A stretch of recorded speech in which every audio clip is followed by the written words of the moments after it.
दोस्तों और भक्तों, पिछले दिनों मैं कुछ दिन के लिए अपने तीर्थों के दर्शन के लिए टूर पर था और इस दौरान मैंने चित्रकूट के दर्शन किए, जो कि मैंने अपने वीडियोस में भी आपको यूट्यूब के ज़रिए आपको आगाह किया है, आपको सूचित किया है।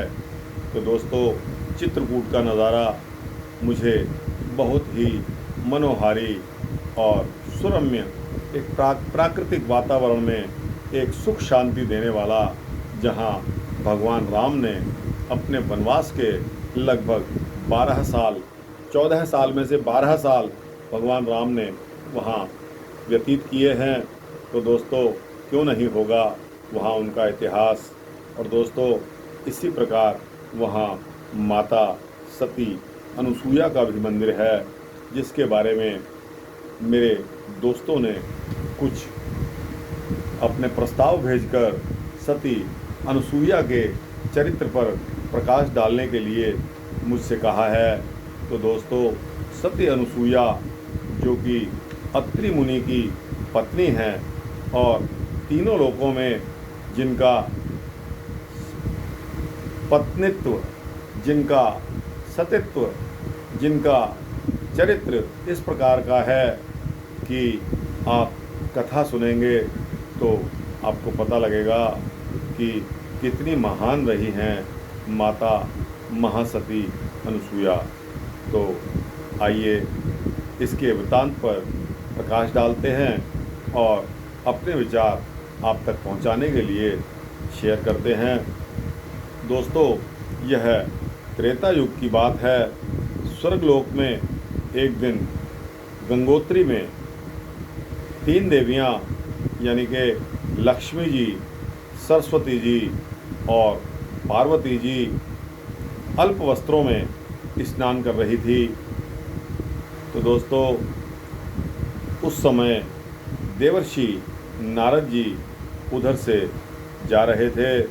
जैसे ही नारद जी की दृष्टि इन 3 देवियों पर पड़ी, तो देखते ही वो मुंह फेर कर खड़े हो गए।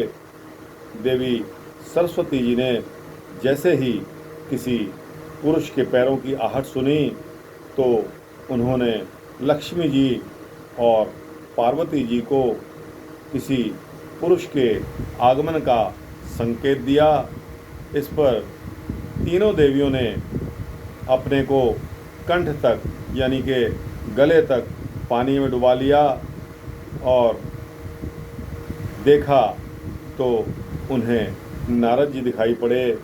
झटपट तीनों देवियों ने जल से बाहर आकर अपने अपने वस्त्र बदले तथा नारद जी से कहने लगी कि क्या आपको शर्म नहीं आती,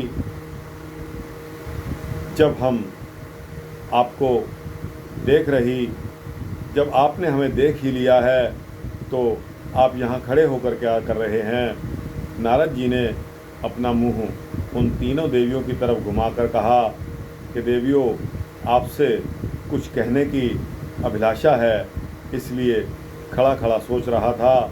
तो इस पर तपाक से लक्ष्मी जी ने कहा, क्या सोच रहे थे आप? तीनों लोगों की माता कहलाती हैं, फिर भी इतनी बड़ी भारी गलती कर रही हैं। तो पार्वती जी ने तुनक कर कहा कि क्या गलती कर रही हैं हम तो स्नान ही तो कर रही हैं, आपको गलती कहाँ से नज़र आ रही है?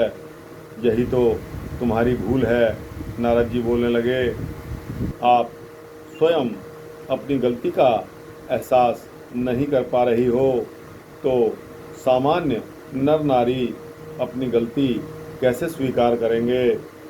सरस्वती जी ने कहा कि अरे छोड़िए बहन, इनका यानी कि नारद जी का काम तो इधर से उधर और उधर से इधर लगाने का है, छोड़िए इनको, हम चलिए फिर से जल क्रीड़ा करते हैं। तो नारद जी ने कहा कि देखियो, आपके गंगोत्री में अल्प वस्त्रों में स्नान करने से जल अपवित्र हो रहा है, क्योंकि इसका जल संपूर्ण लोगों को जाता है और पूजा हवन के काम में भी लाया जाता है।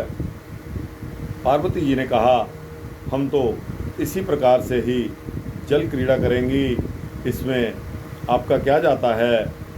चलो बहनों, देर किस बात की, चलिए। तीनों फिर गंगोत्री की तरफ चल दी। नारद, देखो देवियों, आपसे अच्छी तो सती अनसुईया जी हैं, जिनकी महिमा का गुणगान तीनों देव किया करते हैं। सती अनसुईया कौन? कहाँ की अनसुईया जिसका गुणगान तीनों देव करते हैं? तीनों देवियों का हृदय व्यथा से जल उठा, जो इनकी मुख आकृति पर स्पष्ट रूप से झलक रहा था। सती अनसुईया, जो अत्रि मुनि की धर्मपत्नी हैं, जो अयोध्या के चित्रकूट अरण्य क्षेत्र में आश्रम में निवास करती हैं, इनके सतीत्व की महिमा अजेय है।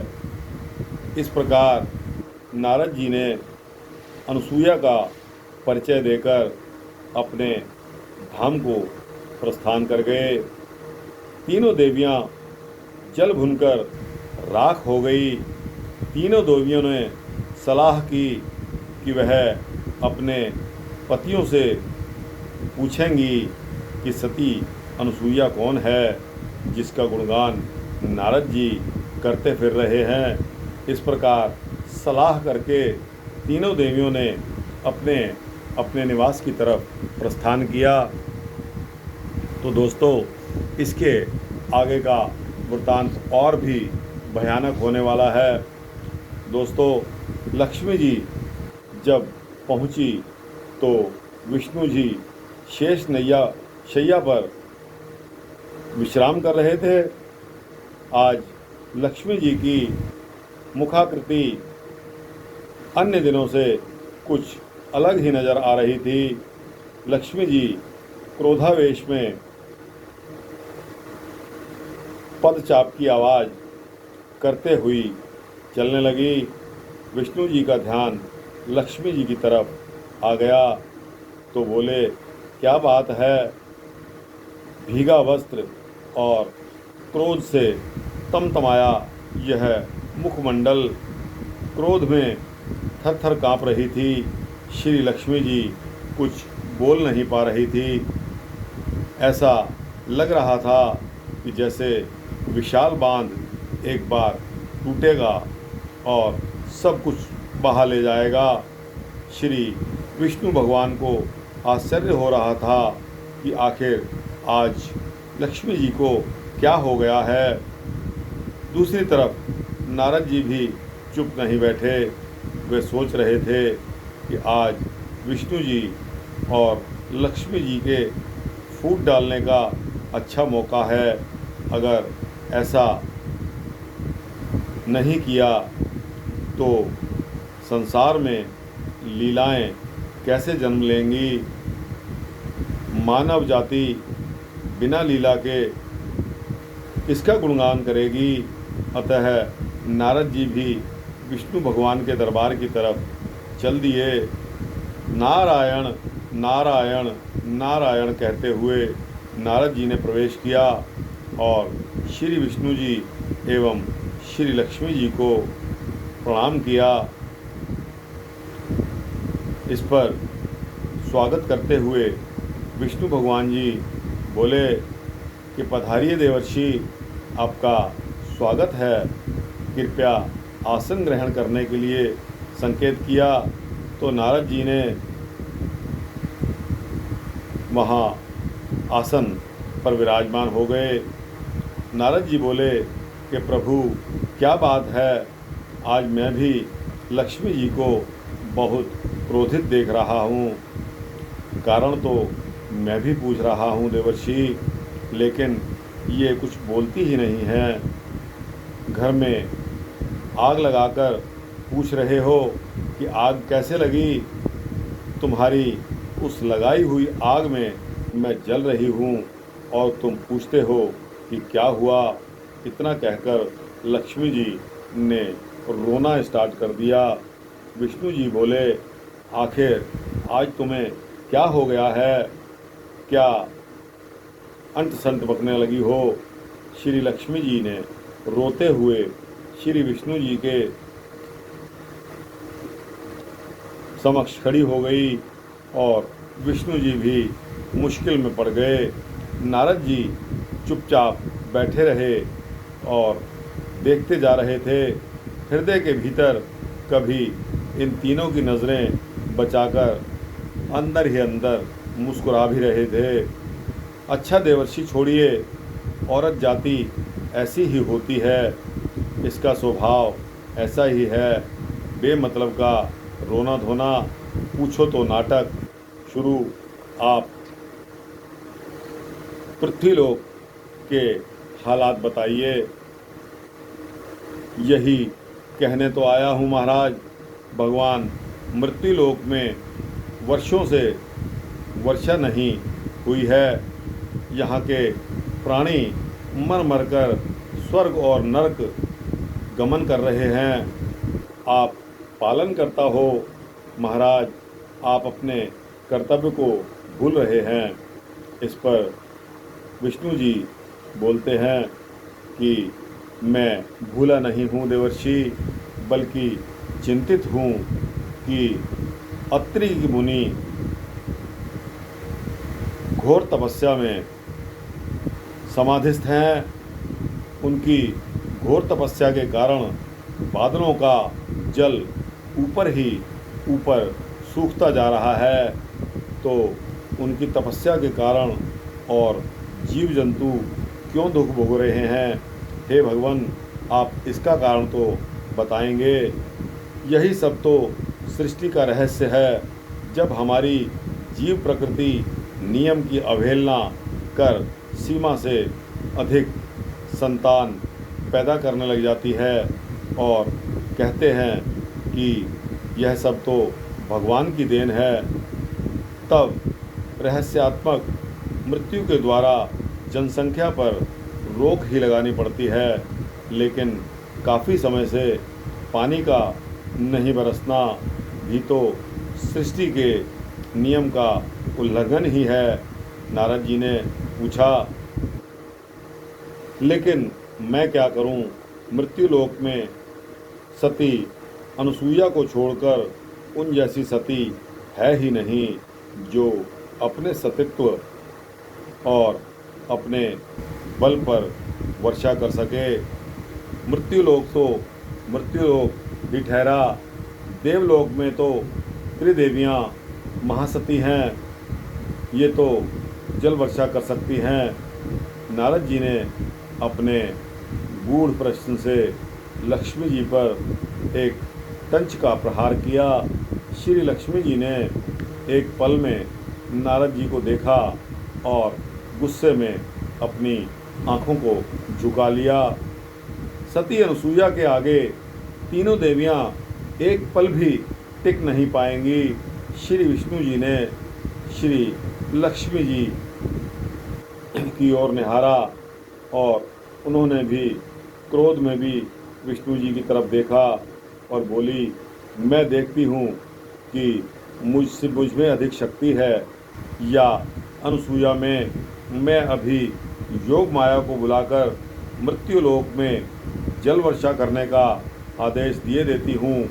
लक्ष्मी जी कुछ ही कदम चली थी कि विष्णु जी ने उन्हें रोक दिया।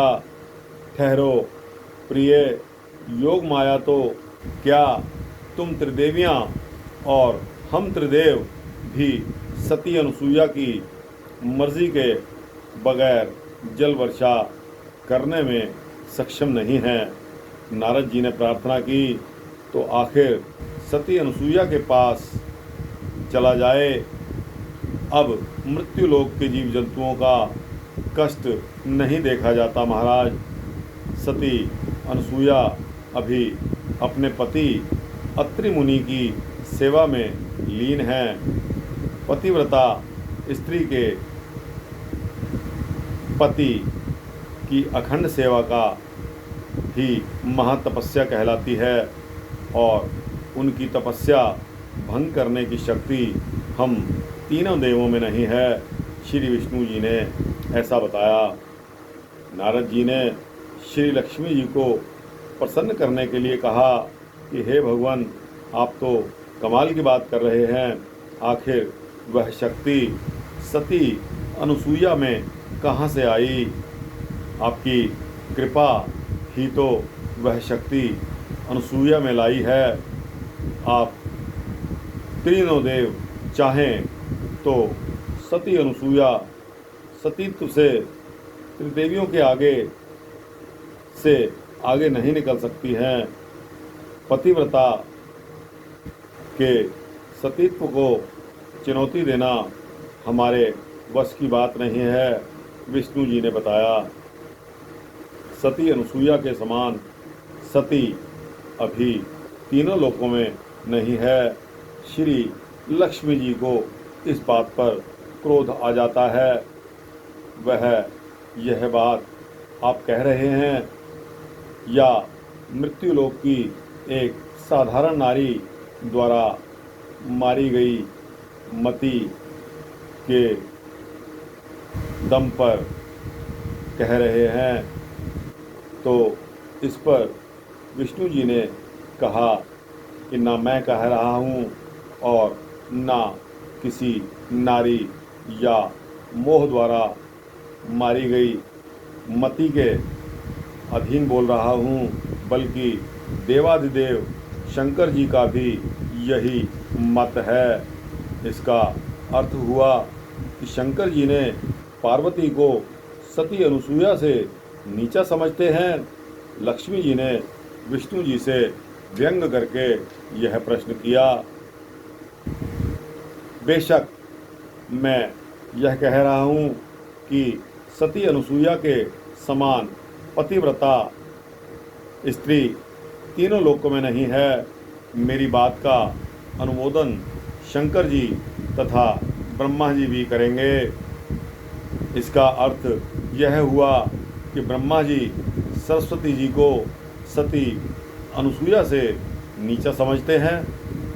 तुमने बिल्कुल ठीक कहा।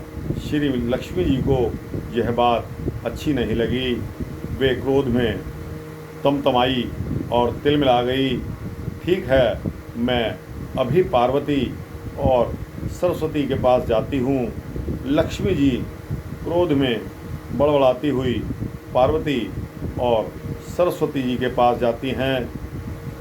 विष्णु जी ने उन्हें रोकने को बहुत प्रयास किया, परंतु वे नहीं रुकी। आप भी ऐसी जगह बात उठाते हैं कि झगड़ा खड़ा हो गया। देवर्षि नारद, आपका यह वृतांत झगड़े वाला ही है। अगर आपका मन सच्ची खबरें सुनने को तैयार नहीं तो मैं अब सच न बोलकर झूठ सुनाया करूँगा। देवर्षि ने कहा, नहीं नहीं, ऐसा करने से तो सृष्टि का नाश हो जाएगा। अब ऐसी स्थिति पैदा हो गई है कि एक लीला की सृष्टि होकर ही रहेगी। इस लीला में हम त्रिदेवों को तो कष्ट उठाना ही पड़ेगा, साथ साथ अन्य पात्रों को भी कठिनाइयों और सुख दुख को भोगना पड़ेगा। यह सब तो आप लोग जाने। मेरा तो जो कर्तव्य है उसी का मैं पालन करता हूँ। नारायण नारायण करते हुए नारद जी वहाँ से प्रस्थान कर गए। इसके पश्चात दोस्तों नर्मदा का तप वृतांत आता है। वैश्यालय में एक युवती मायावती नाम की एक वैश्या के पास गिड़गिड़ा रहा था। वैश्यालय में एक युवक मायावती नाम की वैश्या के पास गिड़गिड़ा रहा था। कल सूर्य की किरणें निकलने तक तो तुम मेरी ही थी रंगीली, लेकिन इस साध्य मधुर बेला में मेरी ओर से तुम्हारी यह उदासी क्यों हृदय का आलिंगन न देकर दूर दूर रह रही हो। प्रिय रंगीली, तुम्हें तो पता है कि मैंने अपनी सारी संपत्ति, धन दौलत तेरे ऊपर समर्पित कर दी है। यहाँ तक कि तुम्हारी रूप सौंदर्यता के पीछे मैंने अपनी पत्नी, बाल बच्चों तक को छोड़ दिया है। पता नहीं मेरी पत्नी कहाँ चली गई है या उसने आत्महत्या ही कर ली है। जानती हो यह सब तुम्हारे कारण ही हुआ है। अब तुम मुझे ना ठुकराओ प्रिय। हे प्रिय, हंसकर रंगीली ने कहा, प्रिय तो पत्नी होती है जिसे सिर्फ पति ही कहता है, किंतु नारी को प्रिय शब्द तो संसार का कोई भी युवक कह सकता है। नहीं प्रिय, तुम सिर्फ मेरी हो। मैंने तुम्हारे पीछे अपना तन मन धन सब कुछ न्योछावर कर दिया है।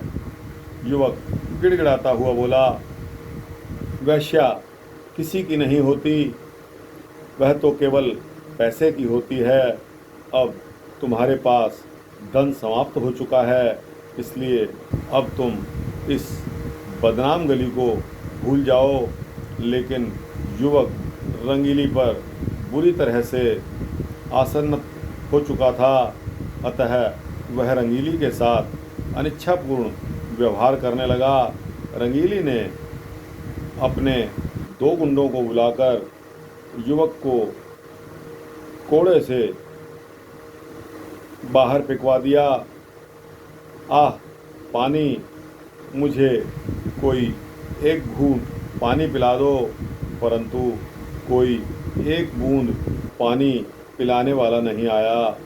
आसपास के रहने वाले उसे पहचानते थे। लोगों ने उसे बहुत समझाया भी था, परंतु उसने किसी को भी बात की ना मानकर, अतः आज लोग उसे पानी देने को भी तैयार नहीं हुए। यह सोच रहे थे कि इस दुष्ट पापी का मर जाना ही अच्छा है। युवक किसी तरह से अपने शरीर को घसीटते हुए, लंगड़ाते हुए जंगल की ओर चल पड़ा। घायल युवक को मालूम नहीं था कि यह वन तपोवन था। तपोवन में तो सैकड़ों वर्षों से वर्षा नहीं हुई थी। नदी, तालाब, कुएं, झील सब सूखे हुए थे। जंगल तो तपस्थली है, यहाँ तपस्वी तप किया करते थे। फिर पानी का भी अभाव क्यों? ओह समझा, लगता है यहाँ मुझ पापी के कारण ही यहाँ के जलाशय शायद सूख गए हैं। आह, आशा ही तो जीवन है, लेकिन अब तो आशा भी समाप्त हो रही है। फिर जीवन का क्या अस्तित्व? अब तो पानी के लिए चिल्लाना भी भूल का स्मरण करना हो आया है। इस प्रकार ईश्वर को याद करते करते वह मूर्छित होकर गिर पड़ा। नर्मदा नाम की एक युवती तपोवन में तपस्या में लीन थी। ईश्वर के दर्शन करते हुए वह क्या देखती है कि एक युवक पानी पानी करते हुए अपने को ईश्वर को समर्पण कर बेहोश हो गया। वह अपने पापों का प्रायश्चित करके प्रायः पाप के विशालकाय बोझ को हल्का कर चुका है। ईश्वर की अनुकंपा से उसका मन उसके मन में युवक की प्राण रक्षा की बात उठी। वह ईश्वर का नाम लेकर आसन से उठकर युवक की तरफ चला। नर्मदा के पहुँचते ही सत के बल से वहाँ शीतल पवन बहने लगी। युवक की आंखें खुल गई। उसने अपने सामने एक युवती को खड़े देखा। तुम इस प्रकार यहाँ क्यों लेटे हो मानव? नर्मदा ने कारण जानना चाहा। मैं महापापी हूँ। पानी के लिए मैं तपस्थली की ओर आया था, लेकिन यहाँ पानी की एक बूंद के भी दर्शन नहीं हो रहे। अब तो आशा निराशा में बदल चुकी है। ईश्वर के नाम को ही जल की बूंद समझकर यहाँ पड़ा हूँ। अब भगवान इस देह से मुक्ति दे दें या कर्मों का फल भोगने के लिए जीवित रखें। मैं देखती हूँ मानव, अगर आपकी सेवा मुझसे हो जाए तो नर्मदा अश्रु पूर्ण नेत्रों से अपनी कुटिया की ओर चल दी।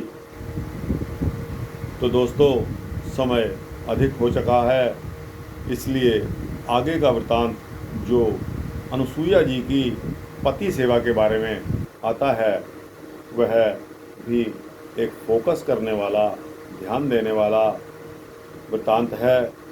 इस वृतांत को हम अपने अगले वृतांत में शामिल करेंगे। तो दोस्तों, आज यहीं तक, कल के लिए इंतज़ार करें।